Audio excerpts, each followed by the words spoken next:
Gordofobia é um tipo de violência entre tantas violências que existem. A gordofobia, ela é um mal, né, que ela pode lhe atingir e acompanhar você a sua vida inteira, né?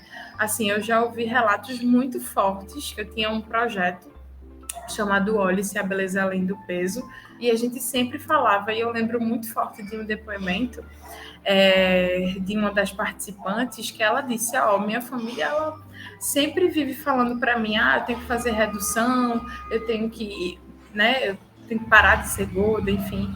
E ela dizendo que ela não tinha mais vontade de viver, né? Porque as palavras, elas têm esse poder, né, de tirar a nossa existência. Como é que a gente garante esses direitos, né? Garante a nossa existência de forma com que as pessoas comecem a respeitar. O movimento era, a gente respeita para não precisar de lei, mas agora a gente está fazendo o quê? A gente está promovendo essas leis, garantindo as políticas públicas para as pessoas terem respeito. Esse não deveria ser o movimento, mas infelizmente é necessário. É muito importante que essa lei ela tenha sido assinada e também mostra, é um elemento que ele é positivo, mas ao mesmo tempo ele apresenta uma contradição, que é a necessidade do Estado regular algo que não deveria precisar de regulação. É o que se pode chamar de discriminação recreativa, que é quando se faz a piada ali, sendo que aquela piada ela não tem nada de engraçado. Ela é uma forma de colocar a pessoa em um lugar, e esse lugar é um lugar de opressão, é um lugar de violência. É importante fazer o recorte de tempo, o recorte de classe e o recorte de gênero. Então você vai ter, a mulher sofre mais do que homens, o que não quer dizer que homens não sofram. Mas nessa mesma linha de raciocínio, mulheres classificadas como gordas, brancas, sofrem menos do que mulheres classificadas como gordas e negras. Um corpo não magro, ele vai ter muito mais dificuldades do que um corpo magro nesse conjunto da sociedade. Para trabalhar, somos todos humanos? Somos, mas alguns corpos são vistos como mais humanos do que outros. E a escola, né, que é um dos públicos que uma das leis vai favorecer, que é o ambiente da escola, que defende a livre educação, né, sem discriminação gordofóbica. Então, isso é uma grande vitória. A gente imagina ter isso na minha época, em que eu era chamada de gorda baleia saco de areia. Talvez alguns traumas não teriam me acompanhado, né, durante a adolescência, durante a juventude.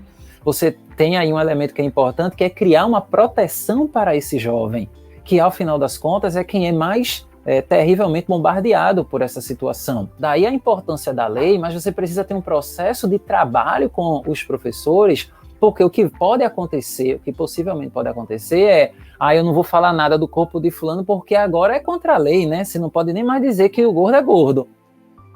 Isso é discurso de ódio. Então, o que a gente pode começar mesmo é fazer formações com quem lida com as crianças, porque às vezes o professor, a professora está ali e ele não consegue entender, não consegue perceber essas sutilezas dos corpos dos estudantes e do próprio corpo dele. O movimento Body Positive, ele surge exatamente para fazer um contraponto a corpos negativos, né? Então, o que são corpos negativos? São esses corpos trincados, né? Aquele corpo bem definido. Então, o movimento surge exatamente com essa ideia de dizer, eu não preciso ter esse corpo padrão, né?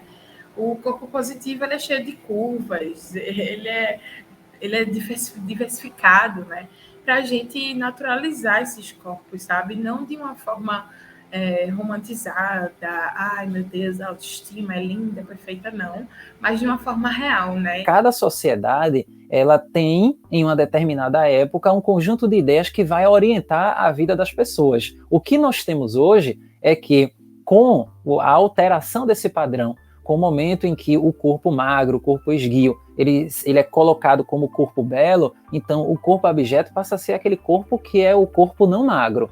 O que as redes sociais fazem é espetacularizar esses corpos. Então, o que está em jogo aí é uma relação bem perversa entre capitalismo e estética. E aí, o que é que a gente tem? O corpo que produz é aquele corpo que pode vender alguma coisa. Então, você vai ter muitos jovens, aí estudantes, e aí pensando no meu trabalho como professor, muitos estudantes para os quais a sobrevivência está ligada a ser visto nas redes sociais dentro desse padrão. Como viver bem tendo o corpo que eu tenho? A questão é que a nossa sociedade, ela constrói auto-ódio e lucra com esse auto-ódio. A gente vê muito essa realidade das pessoas invadindo o corpo dos outros, os corpos, né? Invadindo a vida das outras pessoas, destilando ódio de graça. E, inclusive, na pandemia, a gente viu muitas piadas gordofóbicas. Eu tô em casa, eu tô no tempo ocioso, eu vou comer, né? Eu acho que todo mundo viu um meme, viu, enfim, uma figurinha dizendo, meu Deus, eu tenho que me segurar, senão eu vou virar um balão. Os danos que isso causa na nossa vida por um comentário, eles podem levar para a vida toda. A gente não tem como mensurar um dano, sabe? Porque aquilo vai atingir a nossa saúde mental. Essa questão da diversidade, né? Essa questão da geração que vier, a próxima geração, né? A geração de adolescentes também, elas já entenderem que a diversidade, ela é essencial.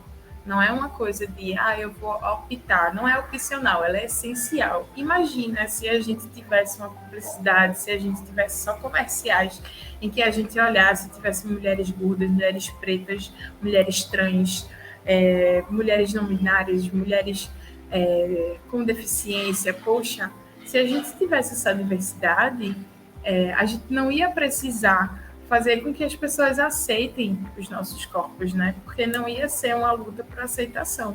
Porque ninguém precisa aceitar o corpo do outro, entendeu? A gente precisa, na verdade, que as pessoas olhem com a beleza que a diversidade tem.